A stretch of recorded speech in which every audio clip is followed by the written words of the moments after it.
अब हम fundamentals of pathology Pathoma से भी देख लेते हैं। एल्पोर्ट सिंड्रोम जो कि हेरिडिटरी नेफ्राइटिस की एक टाइप है, ठीक है। ये हमने कहा कि इनहेरिटेड डिफेक्ट होता है जो कि टाइप 4 कोलेजन में आ जाता है, ठीक है। याद रखिएगा कि ये एक्स लिंक्ड है।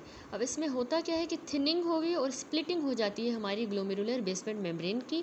इसके अलावा हमने कहा कि इसमें पेशेंट को आइसोलेटेड हेमेच्यूरिया होगा, आइसोलेटेड हेमेच्यूरिया। इसके साथ साथ उसको सेंसरी हियरिंग लॉस और ओक्यूलर डिस्टर्बेंस होंगी। ये क्यों हो रही है? क्योंकि इन सारी जगहों पे टाइप 4 कोलेजन पाया जाता है जो कि इस डिज़ीज़ में अफेक्ट हो रहा है, ठीक है। और ये बात आपने अच्छी तरह याद रखनी है कि ये एक्स लिंक डिसऑर्डर है। और आइसोलेटेड हेमेच्यूरिया जो है, ठीक है, ये इसका हॉलमार्क है आइसोलेटेड हेमेच्यूरिया, ठीक है। इसके साथ साथ हेयरिंग लॉस, ऑक्यूलर डिस्टर्बेंस, ठीक है, ये सब क्यों हो रहे हैं? क्योंकि वहाँ की भी बेसमेंट मेम्ब्रेन डिस्ट्रॉय हो रही है। That's it. तो अभी हम इरफान मसूद से देखें तो हमने हेरिडिटरी सिंड्रोम्स पढ़े, जिसमें हमने सबसे पहला पढ़ा एल्पोर्ट सिंड्रोम, दूसरा थिन बेसमेंट मेम्ब्रेन डिजीज़। सबसे पहले एल्पोर्ट सिंड्रोम की डिटेल देख लेते हैं। तो ये एक हेरिडिटरी ग्लोमेरुलोनेफ्राइटिस ही है जो कि आगे जाके क्रोनिक रीनल फेलियर करवा देती है। इसके पैथोजेनेसिस इस तरह है कि ये असल में ना एक्स लिंक्ड लेकिन रिसेसिव है। मोस्ट कॉमन इसमें ट्रेट ज़्यादातर एक्स लिंक्ड रिसेसिव होता है। इसके अलावा ऑटोसोमल डोमिनेंट और ऑटोसोमल रिसेसिव भी हो सकता है, लेकिन एक्स लिंक्ड रिसेसिव ज़्यादा कॉमन है। अब एल्पोर्ट सिंड्रोम में होता क्या है कि ग्लोमेरुलर बेसमेंट मेम्ब्रेन की डिफेक्टिव सिंथेसिस की वजह से ये होता है due to the abnormal collagen type 4, ठीक है। कोलेजन टाइप 4 एबनॉर्मल होता है, तो उसकी एबनॉर्मलिटी की वजह से जो ग्लोमेरुलर बेसमेंट मेम्ब्रेन है वो डिफेक्टिव उसकी सिंथेसिस होगी। तो इसमें ना म्यूटेशंस आ जाती हैं जीन्स के अंदर। कौन से जीन्स में? जो कि अल्फ़ा 5 चेन जो होती है ना हमारे कोलेजन टाइप 4 की, उसको जो जीन इनकोड करता है, इस जीन के अंदर म्यूटेशन आ जाएगी। अब क्लिनिकल फीचर्स में क्या होता है कि ग्रॉसली या फिर माइक्रोस्कोपिक हमें हेमेच्यूरिया मिलता है। ये बहुत ही कॉमन प्रेजेंटिंग साइन है, ये हॉलमार्क है इस डिजीज़ का, ठीक है, ग्रॉस या माइक्रोस्कोपिक हेमेच्यूरिया। अब एज कौन सी है ऑनसेट ऑफ सिम्टम्स की? पेशेंट्स को 5 से 20 साल की उम्र के दरमियान हो सकते हैं सिम्टम। एज जो है ओवर रीनल फेलियर की है, 20 से 50 साल की उम्र मैन में, इसके दरमियान उनका रीनल फेलियर हो सकता है। इसके अलावा ना फैमिली हिस्ट्री होती है रीनल फेलियर की एल्पोर्ट सिंड्रोम में। नर्व डेफनेस होती है, आई के डिसऑर्डर्स जिनमें लेंस की dislocation, posterior cataract, corneal dystrophy आ जाता है। अब इसमें मॉर्फोलॉजी पे हमें इलेक्ट्रॉन माइक्रोस्कोपी में हमने बेसिक में भी पढ़ा कि बास्केट एंड वीव अपीयरेंस हमें मिलती है ग्लोमेरुलर बेसमेंट मेम्ब्रेन की। बास्केट एंड वीव अपीयरेंस हमें ग्लोमेरुलर बेसमेंट मेम्ब्रेन की मिलेगी, ठीक है। इसके अलावा areas of glomerular basement membrane thinning हमें नज़र आएंगे जो कि अल्टरनेट करेंगे with the area of thickening के साथ। थिनिंग वाले एरियाज थिकनिंग के साथ अल्टरनेट करेंगे ग्लोमेरुलर बेसमेंट मेम्ब्रेन के, ठीक हो गया। दूसरी हमने पढ़ी हेरिडिटरी सिंड्रोम जो कि थिन बेसमेंट मेम्ब्रेन डिजीज़। इसको दूसरा हम नाम देते हैं बिनाइन फैमिलियल हेमेच्यूरिया, बिनाइन फैमिलियल हेमेच्यूरिया। तो ये एक ऑटोसोमल डोमिनेंट डिसऑर्डर होता है। इसमें जब म्यूटेशंस आ जाएं अल्फ़ा 3 या फिर alpha 4 chains of the collagen type 4, यहाँ पे अल्फ़ा चेन 5 में म्यूटेशन थी एल्पोर्ट सिंड्रोम में, यहाँ अल्फ़ा 3 या अल्फ़ा 4 में होगी। ये बात आपने याद रखनी है। इसमें ये कैरेक्टराइज हो है कि इसमें ना डिफ्यूज़ थिनिंग होगी ग्लोमेरुलर बेसमेंट मेम्ब्रेन की, डिफ्यूजली वो पतली हो जाएगी। अब ये जो है ना इसमें क्लिनिकल फीचर्स आपको याद रखने हैं कि इसमें हेमेच्यूरिया तो होगा लेकिन वो एसिम्टोमेटिक होगा। रीनल फंक्शन पेशेंट का इसमें नॉर्मल ही होता है। प्रोग्नोसिस इसकी बहुत एक्सीलेंट है। और इसका जो डिफरेंस है फ्रॉम द एल्पोर्ट सिंड्रोम वो क्या है कि इसमें ना ही पेशेंट को कोई रीनल फेलियर की हिस्ट्री होती है, ना हियरिंग लॉस, ना ही कोई आई का डिसऑर्डर, ठीक हो गया। That's it. यहाँ पे ये हेरिडिटरी डिसऑर्डर्स भी कंप्लीट हुए। अच्छा, तो अब वापस आ जाएं बेसिक रोबिन्स बेसिक पैथोलॉजी। तो एल्पोर्ट सिंड्रोम जो हमने पढ़ा, सॉरी जो हेरिडिटरी हमने नेफ्राइटिस पढ़ी उनमें दो पढ़ी है ना हमने, एल्पोर्ट सिंड्रोम और थिन मेम्ब्रेन डिजीज़।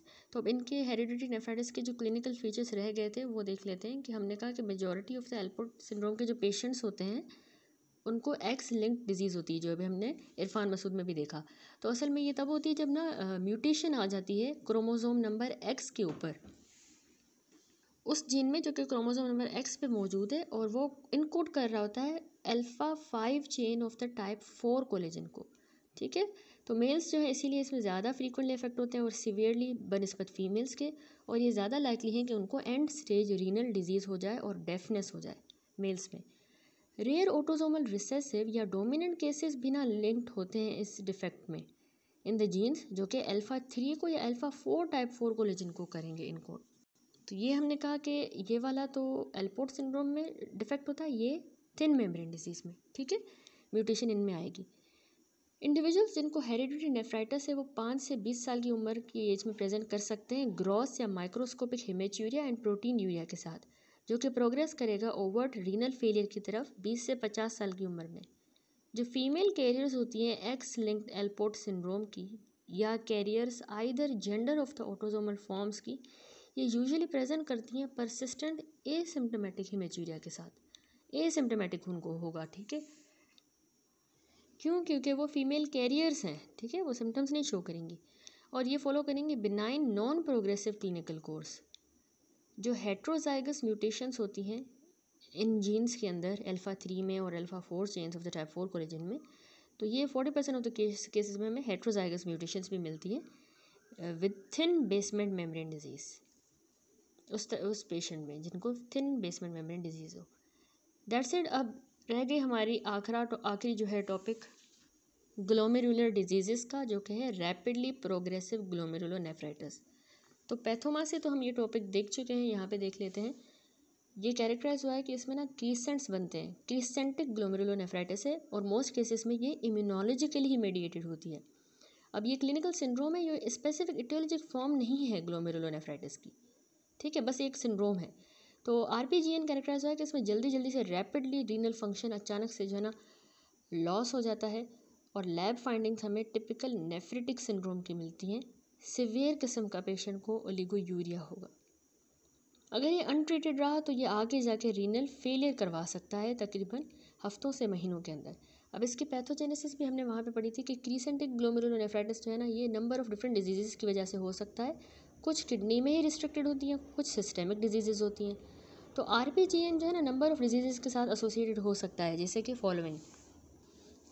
सबसे पहला है anti glomerular basement membrane antibody mediated crescentic glomerulonephritis, जिसको हम गुड पैस्चर डिजीज़ भी कहते हैं।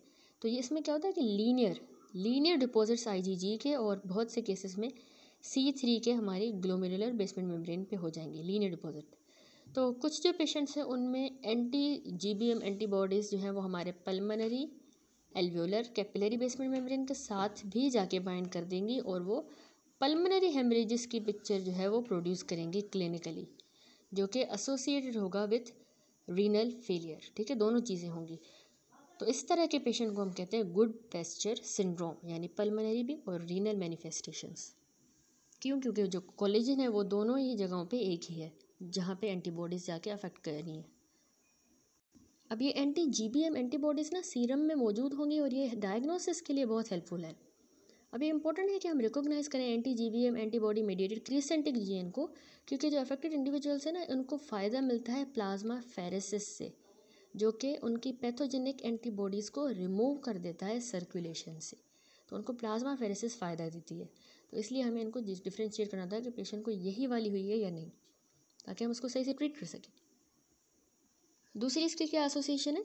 Immune complex mediated crescentic GN.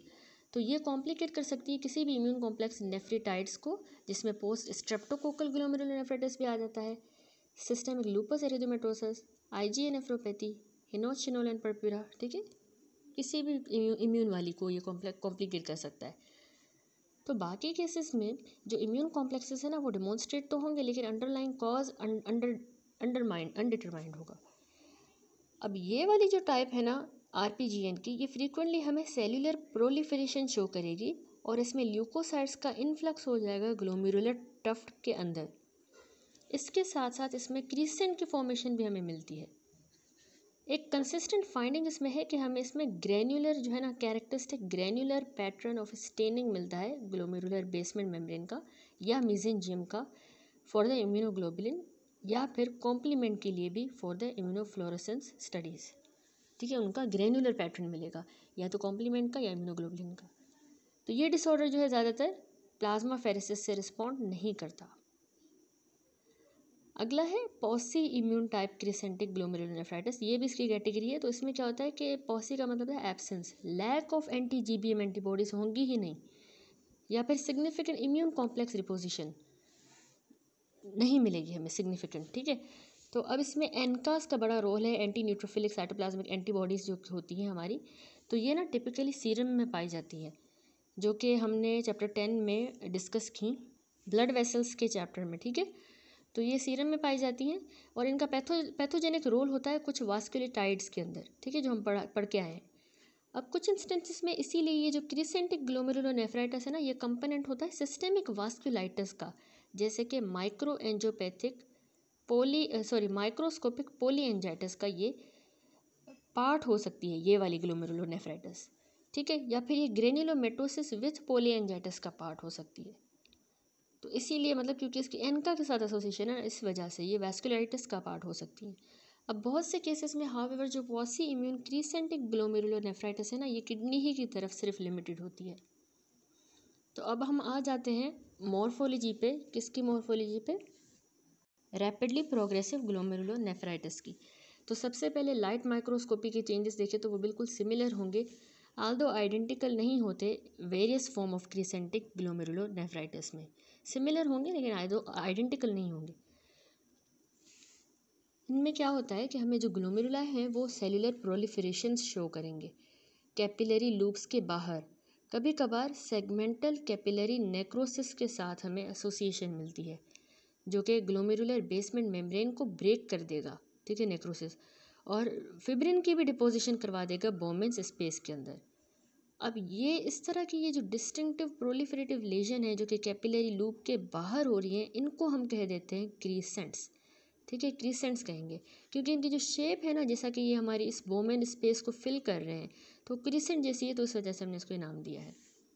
अब क्रीसेंट्स जो है ना, ये बनते हैं दोनों, एक तो एपिथेलियल सेल्स की प्रोलिफरेशन हो जाती है उसकी वजह से, और इसके अलावा ना माइग्रेशन हो जाती है मोनोसाइट्स की और मैक्रोफेजेस की हमारी बोमेन स्पेस के अंदर, तो ये क्रीसेंट्स बनते हैं। अब अगर हम ये फिगर देखें 14.11, तो यहाँ पे हमारे पास शोन है क्रीसेंटिक ग्लोमेरुलोनेफ्राइटिस दिखाई गई है, ठीक है, सिल्वर स्टेन की मदद से। तो ये जो एरो है ये इंडिकेट कर रहे हैं एरिया ऑफ नेक्रोसिस को, ठीक है, देखिए ये नेक्रोसिस हो गई है। और सेगमेंटल, देखिए ये क्रीसेंट बन गया है और नेक्रोसिस हो गई। सेगमेंटल जो डिस्ट्रीब्यूशन है इस केस में वो है टिपिकल एनका की, यानी कि एंटी न्यूट्रोफिलिक साइटोप्लाज्मिक एंटीबॉडी की एसोसिएटेड क्रिसेंटिक ग्लोमेरुलोनेफ्राइटिस हमें नज़र आ रही है, ठीक है। तो इसके अलावा कह रहा है कि small number of other type of leukocytes भी हमें इसमें मिल सकते हैं। हमने कहा ना कि ये क्रीसेंट बना कैसे, कि एपिथेलियल सेल्स की और मोनोसाइट्स मैक्रोफेजेस भी यहाँ आ गए, एपिथेलियल सेल्स भी प्रोलिफरेट कर गए, तो स्मॉल नंबर में ल्यूकोसाइट्स भी जो ना यहाँ हमें मिल सकते हैं। तो इन एडिशन टू द क्रीसेंट्स जो सेल्यूलर प्रोलिफरेशन है ना, ये ऑल्सो हमें मिलती है कैपिलरी लूप्स के अंदर या फिर मीजेंचियल एरियाज में भी मिल सकती है in the cases with the immune complex mediated pathogenesis such as the post infectious GN, lupus nephritis और IgA नेफ्रोपैथी, यानी जो भी इम्यून मेडिएटेड थी ना ग्लोमेरुलोनेफ्राइटिस, जिस तरह ये तीनों टाइप्स मैंने आपको एग्जांपल दिए, तो उनमें क्या होता है कि हमें मीजेंजियल एरियाज में भी मिलती है और कैपिलरी लूप्स के भी अंदर सेलुलर प्रोलिफरेशन मिलती है, ठीक है, ये बात आपने याद रखनी है। उसके बाद कह रहा है कि इसके बरक्स अगर हम देखें तो जो एंटी GBM एंटीबॉडी मेडिएटेड वाले केसेस होते हैं या फिर पॉसी इम्यून क्रीसेंटिक GN वाले, तो उनमें एंडो कैपिलरी हाइपर सेलुलैरिटी हमें नहीं मिलती। अब अगर हम इम्यूनोफ्लोरेसेंस स्टडीज़ देखें तो इसमें रैपिडली प्रोग्रेसिव ग्लोमेरुलोनेफ्राइटिस में ना हमें कैरेक्टरिस्टिक जो पैटर्न रिवील होता है ना, वो है लीनियर स्टेनिंग मिलती है हमें, लीनियर IgG की और C3 की हमारी ग्लोमेरुलर बेसमेंट मेम्ब्रेन के ऊपर। जबकि अगर anti GBM antibody mediated disease की बात करें तो उसमें हमें ग्रेन्युलर पैटर्न मिलता है ग्लोमेरुलर स्टेनिंग का in the immune complex mediated GN। जबकि पॉसी इम्यून वाली जो है GN, उसमें स्टेन्स हमेशा नेगेटिव आएंगे। तो ये डिफरेंस आपने याद रखना है, लीनियर, ग्रेनुलर और नेगेटिव, तीनों में डिफरेंट है।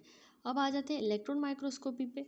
तो इलेक्ट्रॉन माइक्रोस्कोपी की अगर बात करें तो उसमें हमें electron dense immune complex deposited नज़र आएंगे ग्लोमेरुलाई के अंदर, इम्यून कॉम्प्लेक्स मेडिएटेड GN में, लेकिन बायोप्सीज में नहीं मिलेंगे from those with anti GBM and pauci immune crescentic GN।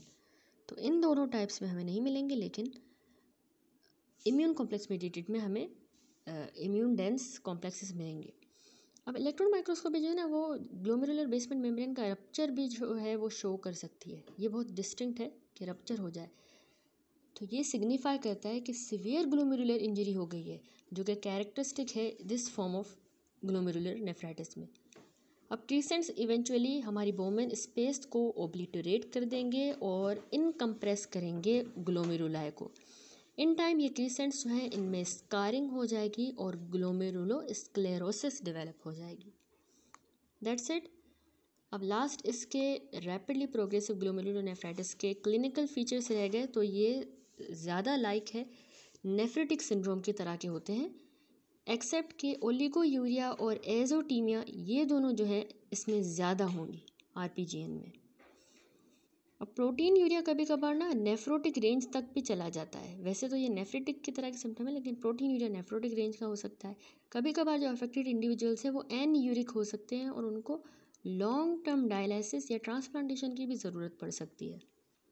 अब प्रोग्नोसिस की अगर हम बात करें तो ये हम रफली प्रिडिक्ट करते हैं by the fraction of involve कितने हैं ग्लोमेरुलाई। तो जैसे कि पेशेंट्स जिनमें क्रीसेंट्स जो है वो less than 80% of the glomeruli में मौजूद हैं, अगर इतने क्रीसेंट्स हैं 80% से कम, तो उनकी फेवरेबल प्रोग्नोसिस होती है बनस्बत उनके जिनका परसेंटेज ऑफ क्रीसेंट हायर है। प्लाज्मा एक्सचेंज जो है ना ये बहुत ही फ़ायदेमंद रहता है उनमें जिनको एंटी जीबीएम एंटीबॉडी ग्लोमेरुलोनेफ्राइटिस है, और कुछ केसेस एन का रिलेटेड पोस्ट इम्यून क्रीसेंटिक ग्लोमेरुलोनेफ्राइटिस में भी प्लाज्मा एक्सचेंज हेल्पफुल रहेगा। तो लास्ट टॉपिक ये रह गया रैपिडली प्रोग्रेसिव ग्लोमेरुलोनेफ्राइटिस, जो हम पैथोमा से तो कर चुके हैं, लेकिन अभी हम ये इरफान मसूद से भी देख लें तो हम इसको क्रीसेंटिक ग्लोमेरुलोनेफ्राइटिस भी कहते हैं। बहुत ही कॉमन कॉज है ये क्रोनिक ग्लोमेरुलोनेफ्राइटिस का, ठीक है। उसका क्रोनिक का यही बहुत कॉमन कॉज है। इसकी हमने क्लासिफिकेशन कर दी है, एक टाइप 1, दूसरी टाइप 2, देन टाइप 3। जो टाइप 1 आरपीजीएन है यानी रैपिडली प्रोग्रेसिव ग्लोमेरुलोनेफ्राइटिस, तो ये anti glomerular basement membrane antibodies की वजह से होता है। तो ये ना गुड पेस्टर सिंड्रोम से रिप्रेजेंट होता है और इसमें एंटी जीबीएम डिजीज़ होती है। अब गुड पेस्टर सिंड्रोम क्या होता है, ये असल में टाइप 2 हाइपर सेंसिटिविटी डिजीज़ होती है, मेल डोमिनेंट है, इसमें पैटर्न है इसका। क्यों होती है, जब एंटी बेसमेंट मेम्ब्रेन एंटीबॉडीज़ हमारे कोलेजन के अगेंस्ट बनेंगे, जो कि ग्लोमेरुलर और पल्मोनरी कैपिलरीज में कोलेजन पाया जाता है, उसके अगेंस्ट एंटीबॉडीज़ बनेंगी। तो पेशेंट को हेमोप्टाइसिस होगा और रीनल फेलियर के साथ वो मर जाएगा, ठीक है। अब इसका ट्रीटमेंट है कि हम इसमें प्लाज्मा एक्सचेंज करेंगे, याद रखिएगा।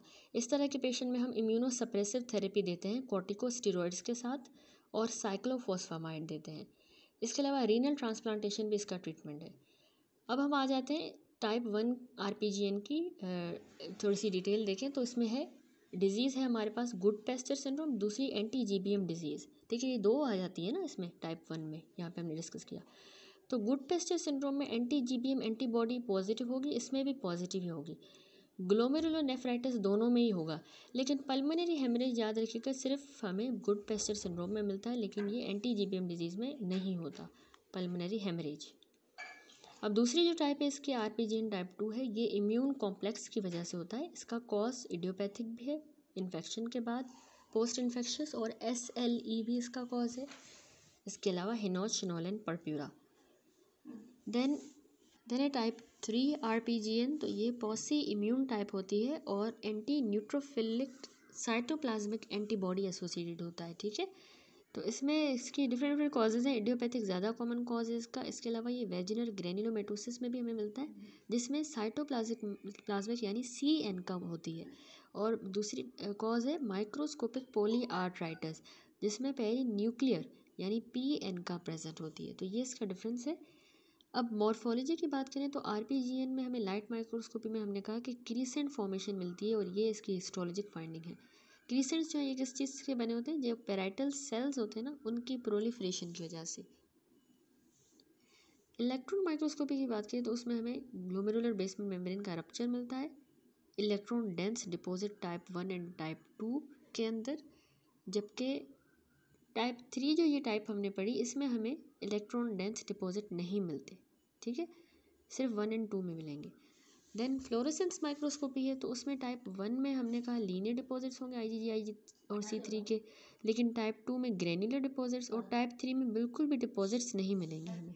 That's it. तो ये हो गया हमारे कंप्लीट रैपिडली प्रोग्रेसिव ग्लोमेरुलोनेफ्राइटिस। ठीक है, तो अब आ जाए वापस रोबिन्स बेसिक पैथोलॉजी पे। अब इसकी समरी देख लें। हमने डिटेल में सारी ग्लोमेरुलर डिजीजेस कर ली। सबसे पहले जो है हमने देखा डिजीजेस जो कि मोस्टली नेफ्रोटिक सिंड्रोम के साथ प्रेजेंट होती हैं, तो उनमें हमने फॉलोइंग डिजीजेस डिस्कस की। सबसे पहले हमने मिनिमल चेंज डिजीज़ पढ़ी थी इस टॉपिक में कि ये बहुत ही फ्रीक्वेंट कॉज होता है नेफ्रोटिक सिंड्रोम का बच्चों में। और फिर हमने कहा कि इसमें प्रोटीन यूरिया होता है और ग्लोमेरुलर जो फूड प्रोसेसेस होते हैं उनकी इफेसमेंट होती है, लेकिन इसमें कोई भी एंटीबॉडी की डिपोजिशन नहीं होती। फिर हमने फोकल सेगमेंटल ग्लोमेरुलोस्क्लेरोसिस पढ़ा कि ये प्राइमरी भी हो सकता है या सेकेंडरी वाला जो है ना वो किसी पहले ग्लोमेरुलोनेफ्राइटिस के कॉन्सिक्वेंस की वजह से हो सकता है, या हाइपरटेंशन की वजह से, या इन्फेक्शन जैसे HIV का। तो इसमें जो ग्लोमेरुला है वो हमें फोकल और सेगमेंटल ओब्लिटरेशन शो करेंगे कैपिलरी ल्यूमिना की, और इसमें भी फूड प्रोसेसेस जो है वो बिल्कुल ही लॉस हो जाएंगे।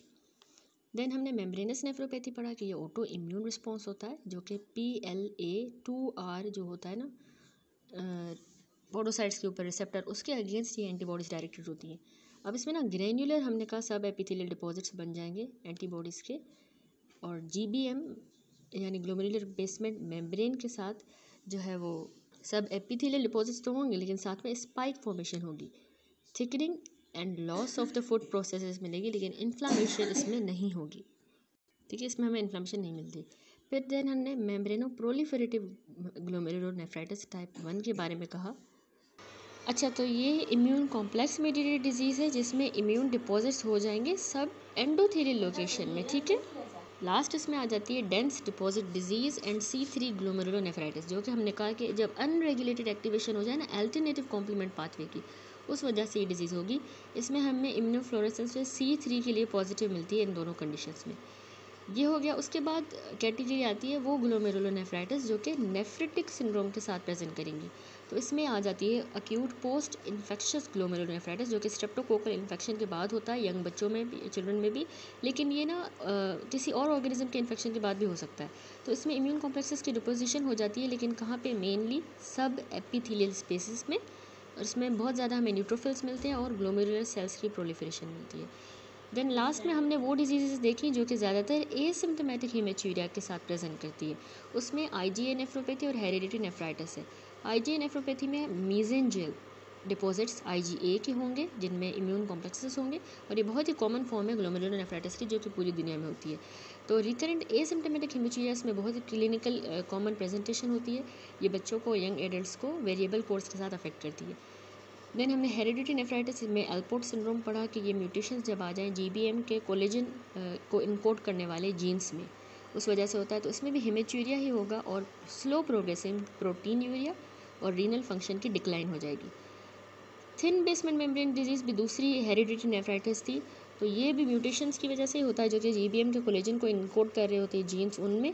लेकिन however unlike the Allport syndrome, इसका जो है वो बिनाइन और नॉन प्रोग्रेसिव ये डिसऑर्डर है, इसका ऐसा कोर्स होगा। ठीक है, लास्ट में है रैपिडली प्रोग्रेसिव ग्लोमेरुलोनेफ्राइटिस जो कि अभी हमने डिस्कस किया कि ये क्लिनिकल एंटिटी है जिसके फीचर्स नेफ्रिटिक सिंड्रोम के होते हैं, और इसमें रैपिडली जो है ना रीनल फंक्शन हमारा लॉस हो जाता है। तो ये एसोसिएटेड हो सकता है सिवियर ग्लोमेरुलर इंजरी के साथ विथ नेक्रोसिस, और इसमें ग्लोमेरुलर बेसमेंट मेम्ब्रेन जो है ना ब्रेक कर जाएगी, यानी इसमें रप्चर मिलता है। सब्सिक्वेंट फिर वहाँ पे प्रोलिफरेशन होगी पैराइटल एपिथेलियम की, जिसके नतीजे में क्रीसेंट्स बनते हैं। ठीक है, सिवियर ग्लोमेरुलर इंजरी हुई, नेक्रोसिस हुई, तो ग्लोमेरुलर बेसमेंट मेम्ब्रेन ब्रेक हुई, वहाँ पे प्रोलिफरेशन हुई पैराइटल एपिथेलियम की और क्रीसेंट्स बन गए। अब RPGN जो है वो ऑटो एंटीबॉडीज़ की वजह से ही होती है ये डिजीज़, जो कि ग्लोमेरुलर बेसमेंट मेम्ब्रेन को अटैक करती हैं। GBM एंटीबॉडी डिजीज़ की इम्यून कॉम्प्लेक्स की डिपोजिशन होगी, या फिर ये पोसी इम्यून वजूहात की वजह से भी हो सकता है। तो ये तीन इसकी हमने डिफरेंट रीजंस पढ़ी थी। तो पोसी इम्यून वाली ज़्यादातर एंटी न्यूट्रोफिलिक साइटोप्लाज्म एंटीबॉडी के साथ एसोसिएटेड होता है, जिसको हम पोसी इम्यून GN कहते हैं। That's it. यहाँ पे ये इस चैप्टर का पहला टॉपिक जो कि ग्लोमेरुलर डिजीज़ था, ये सारा हमने कंप्लीट कर लिया। अब चलते हैं इस चैप्टर के अगले टॉपिक पे जो कि है disease affecting the tubules and interstitium. अब इनमें आ जाती हैं हमारे पास ट्यूब्यूलो इंटरस्टिशियल नेफ्राइटिस और अक्यूट ट्यूब्यूलर इंजरी या नेक्रोसिस। तो ये दोनों हम डिटेल में इसमें कवर करेंगे। तो सबसे पहले disease affecting the tubules and interstitium को डिटेल में देखते हैं। मोस्ट ऑफ फॉर्म्स होती हैं हमारी ट्यूब्यूलर इंजरी की, वो इंटरस्टिशियम को इन्वॉल्व करती हैं। तो दोनों हम जो है यहाँ पे मतलब ट्यूब्यूल की जो इंजरी की डिजीजेस होती है ना, वो इंटरस्टिशियम को भी इन्वॉल्व करती है, तो दोनों हम साथ ही डिस्कस करेंगे। यहाँ पे जो है ना हेडिंग्स में डिजीजेस कैरेक्टराइज हुई हैं। एक तो उसमें इन्फ्लामेटरी इन्वॉल्वमेंट हो जाती है हमारी ट्यूब्यूल्स की और इंटरस्टिशियम की, तो हम उसको ट्यूब्यूलो इंटरस्टिशियल नेफ्राइटिस कहेंगे। दूसरा ना इस्केमिक या टॉक्सिक ट्यूब्यूलर इंजरी हो जाती है, तो उसमें अक्यूट ट्यूब्यूलरी इंजरी हो जाएगी और क्लिनिकल सिंड्रोम हो जाएगा अक्यूट किडनी इंजरी का। ठीक है, अक्यूट ट्यूब्यूलर इंजरी की वजह से अक्यूट किडनी इंजरी हो जाएगी। तो सबसे पहला टॉपिक डिटेल में देखेंगे which is the tubulo interstitial nephritis. तो इसके नाम से ही पता चल रहा है कि ये वो ग्रुप है इन्फ्लामेटरी किडनी डिजीज़ का जो कि प्राइमरीली इंटरस्टिशियम को इन्वॉल्व करे और ट्यूब्यूल्स को। ठीक है, इन्फ्लामेटरी। तो इसमें ग्लोमेरुलाई स्पेयर्ड होंगे, उनको कुछ भी नहीं होगा, या फिर अफेक्टेड होंगे सिर्फ late in the course. Tubulo interstitial nephritis के जो केसेस होते हैं ये बैक्टीरियल इन्फेक्शन की वजह से होते हैं। रीनल पेल्विस जो है ये ज़्यादातर प्रोमिनेंटली इन्वॉल्व होता है इसमें, और इसीलिए इसकी डिस्क्रिप्टिव टर्म है पाइलोनेफ्राइटिस। पाइलो का मतलब होता है पेल्विस, तो उसमें मतलब रीनल पेल्विस जो है ना ये प्रोमिनेंटली इन्वॉल्व होता है। उसके बाद जो टर्म इंटरस्टिशियल नेफ्राइटिस है ये जनरली हमने रिजर्व करके रखी है for the cases of the tubulo interstitial nephritis जो कि नॉन बैक्टीरियल ओरिजिन के होते हैं। अब उनमें आ जाती हैं ट्यूब्यूलर इंजरी जो कि ड्रग्स की वजह से होती हैं, मेटाबॉलिक डिसऑर्डर्स में होती हैं जैसे कि हाइपोकेलीमिया की वजह से, irradiation, viral infections, immune reaction, तो ट्यूब्यूलर जो इंजरी करवा दें। तो on the basis of the clinical features and the character of the inflammatory exudate, tubulo interstitial nephritis जो है ये डिवाइड हुआ है अक्यूट और क्रोनिक कैटेगरीज के अंदर। तो यहाँ पे हम जो है आगे डिस्कस करेंगे अक्यूट पाइलोनेफ्राइटिस जो कि फॉलो हुआ है by the consideration of the other form of the interstitial nephritis. तो सबसे पहला हम डिटेल में स्टार्ट करते हैं अक्यूट पाइलोनेफ्राइटिस।